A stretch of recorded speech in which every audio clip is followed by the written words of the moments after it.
Theology చేయటమే కాదు, అభిషేకం పొంది నేను అపాయింట్మెంట్ తీసుకుని ఇప్పుడు మరి అనేక చోట్ల దేవుని యొక్క సువార్థికుడిగా, not a church ministry, only ఎవాంజలిస్ట్గా వెళ్ళటము అద్భుతంగా దేవుడు వాడుకుంటున్నాడు. ప్రతి నెల ఒక రోజు అయితే విజయవాడలో పెద్ద చర్చ్ ఉంది, పీటర్ సింగర్ చర్చ్ అని. అక్కడ నేను 3వ ఆదివారం కంప్లీట్గా నేను అక్కడే 3వ ఆదివారం ఉంటాను.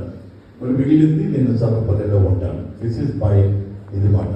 ఈ యొక్క మరి అద్భుతమైన మీ అందరూ పనిచేస్తూ ఇంకా కొంతమంది కూడా పరిచయం అవుతున్నారు. వీరందరిని బట్టి మళ్ళీ కొంచెం మరి జాన్ సైమన్ అంటే నాకు బాగా ఇష్టం. ఎందుకంటే ఆయన ట్రైనింగ్ పొందిన దగ్గరికి కూడా నేను వెళ్ళాను.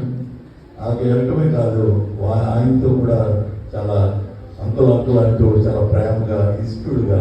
అది కావాలి ప్రేమలో. ప్రేమ ఎప్పుడైతే కనపడుతుందో అక్కడ మర్చిపోలేని ఆత్మీయత పెరుగుద్ది. కాబట్టి ప్రతి ఒక్కరు మరి జాన్ మరి ప్రభాకర్ గారు లేకపోయినా మరి వారి యొక్క తనయుడుగా ఉన్న మరి సైమాన్ని మనమంతా కూడా ఖచ్చితంగా మరి మనం సపోర్ట్తో అద్భుతమైన దీవెనలు వారి ద్వారా మరి దేవుని యొక్క సువార్తని మనము తెలుసుకోవాలి. దేవుని సన్నిధిలో 1 గంట గడిపితే 1000 గంటల ఆశీర్వాదం ఉంటాయి. మరి వారు సాక్ష్యం చెప్పారు, నేనంత తెలివైన కాదు, నేను అంత ఇది కాదు అని చెప్పి టైమింగ్స్ మెయింటెనెన్స్ గురించి చక్కగా చెప్పారు, ఫ్యూచర్ ఇచ్చారు. ప్రతిదీ కూడా అవసరమే. ఎందుకంటే దేవుడు కూడా ఎటువంటి వారికి దర్శనం చేశాడు, చేపలు పట్టుకునే వాళ్ళని ఖచ్చితంగా ఆయన ఎన్నుకున్నాడు, కలెక్ట్ చేసుకున్నాడు శిష్యులుగా. అలాగే మరి మొట్టమొదట ఎవరికి కనపడ్డాడు?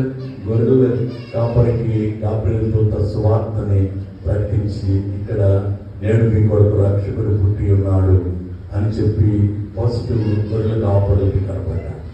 దేవుని కృపలో మనం ఎంత ఇదైతే దేవుని సన్నిధిలో తెలివితేటలు మరి నాలెడ్జ్ కావాల్సింది. నమ్రత, ఒబీడియన్స్ ఇస్ వెరీ ఇంపార్టెంట్. దానితో మనము దేవుని యొక్క దీవెనలు మనమే కాదు మన కుటుంబము పొందుకునేలాగా దేవుని సన్నిధిలో ఉండాలి. చిన్న ప్రార్థన చేసి నేను ఒక పాట పాడి తర్వాత కొద్దిగా ఈరోజు మీకు కొన్ని మాటలు చెప్పాలని ఆశపడుతున్నాను. ఆశకెళ్ళ ప్రాణికి ఏం తినాలంటాడు? ఏమవుతుంది? దేవుడు తృప్తిపరుస్తాడు. ఖచ్చితంగా ఈరోజు నేను కూడా దేవుని ఈ ప్రార్థన చేసుకుని బయలుదేరి వచ్చాను. ఖచ్చితంగా దేవుడు నన్ను తృప్తిపరుస్తాడు. నన్ను తృప్తిపరిచిన దేవుడు వాక్యం ద్వారా మిమ్మల్ని కూడా తృప్తిపరచాలని ఆశపడుతున్నాం. ఖచ్చితంగా ఓకే, ఒక పాట పాడు.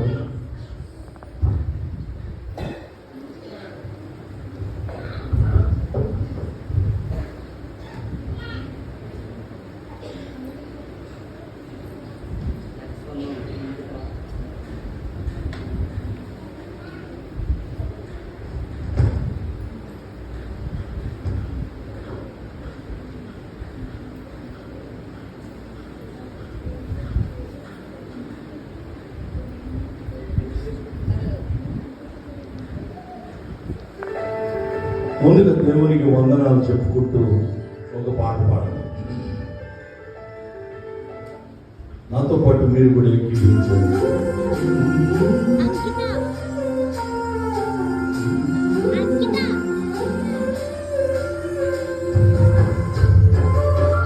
చప్పట్లు కొట్టడం వచ్చా? సౌండ్ ఎక్కువ కాకుండా